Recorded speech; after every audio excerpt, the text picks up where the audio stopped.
Hello guys, आज मैं जो है आप लोग को टैली के डे 1 लेक्चर पे आपको टैली में कैसे आप कंपनी बनाओगे वो बताती हूँ। अच्छा, आपको पता है टैली क्या होता है? तो टैली जो है एक अकाउंटिंग सॉफ्टवेयर है जिसमें हम जिसकी मदद से हम बिल क्रिएट कर सकते हैं, एंट्री पास कर सकते हैं कंपनी की, ठीक है?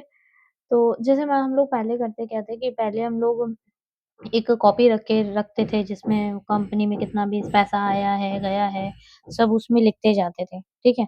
तो वैसे ही वो सारी चीज़ें कॉपी में ना करके अब हम लोग मैन्युअली सिस्टम पे करेंगे with the help of tally software. अच्छा, टैली जो है टैली के वर्ज़न्स बहुत है, tally prime, tally ERP 9, tally silver, tally gold. तो जब आप लाइसेंस लोगे तो आपको वहाँ पे पूछेगा आपको सिल्वर चाहिए, गोल्ड चाहिए, बहुत सारे ऑप्शंस हैं। तो अभी मैं जो है आप लोगों को टैली जो है एजुकेशनल मोड से जो है सिखाने जा रही हूँ। तो सबसे पहले आपके में ऑप्शन जो आएगा वो क्रिएट कंपनी का ऑप्शन आएगा, तो आपको यहाँ पर क्रिएट कंपनी करना है। अच्छा, जब आप टैली का इंटरफेस खोलेंगे तो वहाँ पर आपको बहुत सारे ऑप्शंस मिलेंगे, उसमें आपको स्विच करना है एजुकेशन मोड, फिर उसके बाद ये ऑप्शन आएगा क्रिएट कंपनी, हम क्रिएट कंपनी करेंगे। और जब हम क्रिएट कंपनी करेंगे तो सबसे ऊपर ये जो आप कंपनी डाटा पाथ लिखे हुए हैं, तो ये जो है पाथ है जहाँ पर आपका टैली का सारा डाटा स्टोर्ड है, ठीक है? तो अब मैं एक कंपनी बना लेती हूँ, जैसे मैं बना लेती हूँ शारदा एंटरप्राइज़ेज़ लिमिटेड। आप जो भी बनाना चाहें वो बना सकते हैं, ठीक है? और मैंने इसको स्विच किया मेलिंग एड्रेस और मैं यहाँ पर एड्रेस डाल देती हूँ। अच्छा, जब आप कंपनी बनाएँगे ना तो कंपनी के जितने भी ब्रांचेज़ हैं वो सारे एड्रेस डालिएगा। जैसे मैं कहती हूँ कि ये डाल देती हूँ आशियाना में है, आशियाना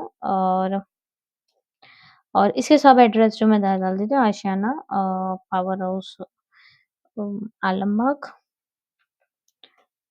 Hazratganj and Alambagh Lucknow Hazratganj and Lucknow, okay.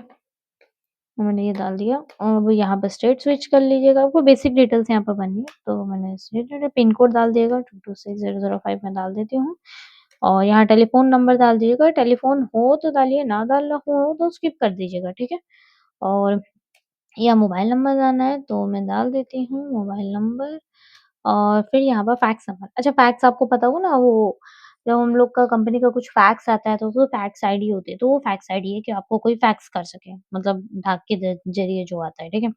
या ईमेल आईडी डाल दीजिएगा, तो मैं डाल देती हूँ sharda123@gmail.com। अच्छा, ये सब जो है आपको एजुकेशन मोड पे वर्क कर रहा है तो कुछ लिंक विंक नहीं हो रहा है। एक मतलब आपको सिखाया जा रहा है कि कैसे आपको डालना है, ठीक है? अब जब आप लाइसेंस बेस पे करेंगे तो वहाँ पर सब लिंक्ड होगा, बकायदा ओटीपी ओटीपी सब आएगा और अ, तो वहाँ पर सब जो है आपको लिंक करना होगा, ठीक है? तो ये हमने डाल दिया। ठीक है। अच्छा, ये हमारा जो टैली है, टैली का फाइनेंशियल ईयर जो स्टार्ट होता है वो 1 अप्रैल से स्टार्ट होता है और इसका फाइनेंशियल ईयर एंड होता है जैसे मतलब हमारा फाइनेंशियल ईयर स्टार्ट हुआ 1 अप्रैल 2024 से और इसका एंड ईयर होता है 31 मार्च 2025। अब देखिए इसको समझिए, हम लोग जब ऐसे स्कूलों में देखें, स्कूलों में जो है हमारा फाइनेंशियल ईयर स्टार्ट होता है अप्रैल से, 1 अप्रैल से। वैसे ही हमारा जो टैली में फाइनेंशियल ईयर स्टार्ट होता है वो 1 अप्रैल से होता है। कहीं भी फाइनेंशियल ईयर आप बात करेंगे तो फाइनेंशियल ईयर हमारा 1 अप्रैल से स्टार्ट होता है। 1 अप्रैल उस साल की डेट और फिर अगले साल की 31 मार्च को वो खत्म होता है, ठीक है?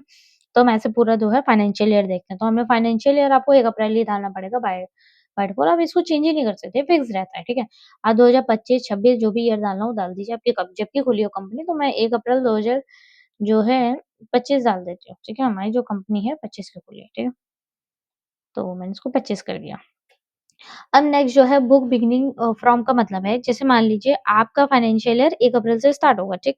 अब मान लेते हैं आपकी कंपनी की जो एंट्रीज़ है वो 1 जुलाई से स्टार्ट हुई, 1 जून से स्टार्ट हुई, तो आपको जो मतलब डेट स्विच करनी है डाल दीजिए। और मैं कहूँ तो आप सिंपल यहाँ पर जो जब से फाइनेंशियल ईयर स्टार्ट हुआ वही डेट डालिए। आपको अंदर ऑप्शन मिलेगा कि आप डेट चेंज कर सकते हो मतलब परचेज़िंग कब से हुई उसकी डेट अलग डाल सकते हो, सेलिंग कब से हुई उसकी डेट अलग डाल सकते हो, तो वहाँ पर आप चेंजेस कर सकते हो। लेकिन अगर आपको जैसे बुक बिगिनिंग डेट चेंज करनी है कि हमारी एंट्री कब से स्टार्ट हुई तो वहाँ आप चेंज कर सकते हैं। हमें यहाँ पर इसको अभी नो ही रहने दीजिएगा, इसको मैं लास्ट में बताऊँगी कैसे वर्क करना है, ठीक है? अच्छा, 2 प्रकार के पासवर्ड होते हैं, टेली वॉल्ट पासवर्ड होता है और एक एक सिंपल सा पासवर्ड होता है जिसमें यूज़र पासवर्ड पड़ता है, ठीक है? तो टेली वॉल्ट पासवर्ड में होता क्या है, कंपनी का नाम हाइड रहता है, ठीक है? तो जैसे आप कहीं भी सर्च करेंगे तो आपको कंपनी के नाम के आगे स्टार, स्टार, स्टार, स्टार दिखेगा और कंपनी को पहचानना होगा कोड से। तो अभी मैं टेलीवॉल्ट पासवर्ड नहीं बता रही हूँ, अभी एक सिंपल सा पासवर्ड लगाना बता रही हूँ। तो जैसे मान लिया यूज़र एक्सेस मैन है, आपको यहाँ येस करना है। अब यूज़र नेम में जैसे मैंने डाल दिया, यूज़र नेम मैं वैसे यूज़र नेम जो है यही डाल देती हूँ जो नाम है कंपनी का, ठीक है? तो नेम डाल दिया और अच्छा यहाँ पर एक पॉपअप बॉक्स आया है और यहाँ पर लिख कर आ रहा है forgetting your password will render your data incrementally. अब इसका मतलब है कि आपका अगर पासवर्ड मतलब जैसे मान लिया आप पासवर्ड भूल गए तो आप एजुकेशनल मोड पे वर्क कर रहे हो, आप रिकवर नहीं कर सकते हो डाटा, वो आपका डाटा चला जाएगा, ठीक है? तो मैं इसको यस नो रहने दो और ये हमारा है बेस करेंसी सिंबल। अच्छा हमारी कंपनी जो है इंडियन रुपीस पे काम करती है तो ये रुपी का सिंबल, फॉर्मल नेम है INR Indian rupees, suffix and prefix. अच्छा हम लोग प्रीफिक्स और सफिक्स की बात करें, प्रीफिक्स वो होता है जो आगे होता है, जैसे मैंने कहा ₹10 तो 10 के आगे जो रुपीस लगा होता है वो प्रीफिक्स होता है और 10 के बाद जो रुपीस लगा होता है वो सफिक्स होता है। तो हम लोग यूज जो करते हैं प्रीफिक्स यूज करते हैं, 10 के आगे रुपीस लगाते हैं तो उसमें सफिक्स को हमने नो कर दिया। Add space between amount and symbol, इसका मतलब है रुपी और सिंबल के बीच में स्पेस चाहिए, तो अगर चाहिए तो यस करें, नहीं चाहिए तो उसे नो करें। हाँ चाहिए, मिलियंस में शो करना नहीं, डेसिमल 2 पॉइंट ले लिया और पैसे जो हैं 2 पॉइंट डेसिमल है 55.66, तो पॉइंट के बाद 2 हैं, ठीक है? तो 2 से कम होगा तो नहीं लेगा वो, उसका ये कहने का मतलब है। और पॉइंट के बाद जो हम गिनते हैं पैसे तो पैसा लिखा है, वर्ड में शो करेगा तो हाँ करेगा। एंटर एंटर करके यस कर सकते हैं, ये शॉर्टकट की यूज़ कर सकते हैं, कंट्रोल ए। एंड जैसे ही आप इस कंपनी को सेव करेंगे तो आपकी जो कंपनी अभी लोड हो रहा है बस कंपनी सेव होने वाली है। तो जैसे आपकी कंपनी सेव होगी फिर आपका जो है ये यूज़र आईडी और पासवर्ड माँगेगा। तो मैंने डाल दिया शारदा 1 2 3 तो ये हमारी कंपनी खुल गई है।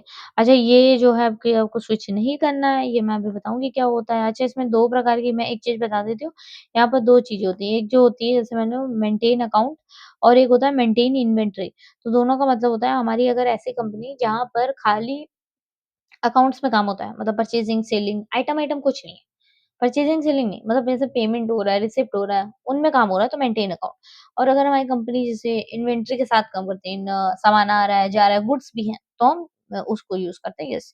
तो उसको अभी रहने दीजिए और इसको कंट्रोल ए करिए और ये हमारा गेटवे ऑफ टैली आ गया। तो ये हमारा देखिए सेशन ईयर 31 मार्च 2026 ऑटोमेटिक इसलिए है।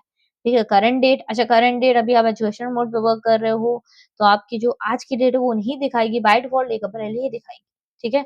जब एजुकेशन मोड पे वर्क करोगे तो कैलेंडर के हिसाब से डेट लाइसेंस मोड पे वर्क करोगे तो कैलेंडर के हिसाब से डेट दिखाएगी और ये हमारा कंपनी का नाम, नो वर्चुअल एंट्री, वी वर्चुअल नहीं एंट्री। ये गेटवे ऑफ टैली हम इसको जीओटी बोलेंगे समझाने के लिए आपको नेक्स्ट वीडियो में, ठीक है? Thank you.